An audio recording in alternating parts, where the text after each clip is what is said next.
Hello everyone and welcome to my preview. This is probably going to be one of my final previews now for WWE 13. We covered it all, a lot of the stuff that's happening back in August when I done my first preview show. Then 2 weeks ago I done a preview show that had a lot of details about the DLC, about all the different things happening leading into the game.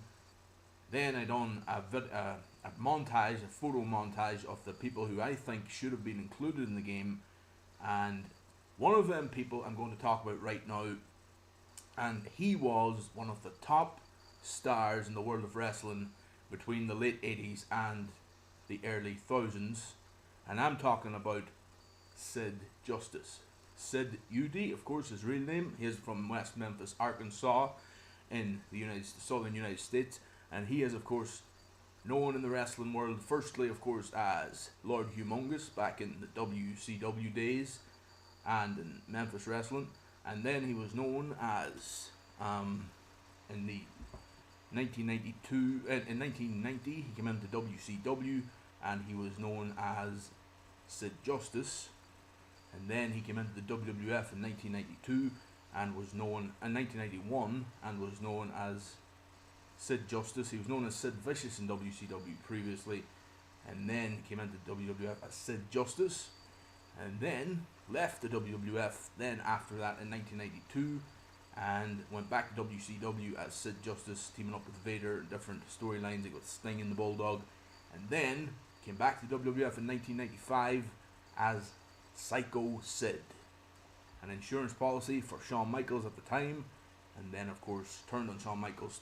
Lots of stuff transpired leading into the Attitude Era, which started, in my opinion, in '96, but in the WWF's opinion, mid '97. Sid Justice was still in the WWF up until the start of August 1997, I understand, as Psycho Sid, and he had a great gimmick. The whole Psycho gimmick was excellent. The entrance music, the intro, and the one of the first to have the fireworks in the intro was very spectacular, and he was one of the top stars. He was the world champion on 2 occasions during that period of time, 95 to 97, and he was a journeyman in the world of wrestling. Of course, went from company to company a lot, and maybe that's why he didn't get into the game, because he didn't spend that much time in the WWF at the time, and going into WCW after that, of course, the rival company at the time. But he came back a few weeks ago, or a couple of months ago at this stage, for the 1000th episode of Monday Night Raw, and the longest running cable channel or TV channel TV series of all time, American TV series, I might add. And I think it would be fitting to have included him in this game as a DLC at least.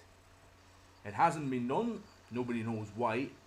I understand that he was willing to work for the WWE again because he's still in good shape. He's still on top of his game. He might be in his late 40s, but he still looks like he could be at the wrestling a lot still. But then who knows?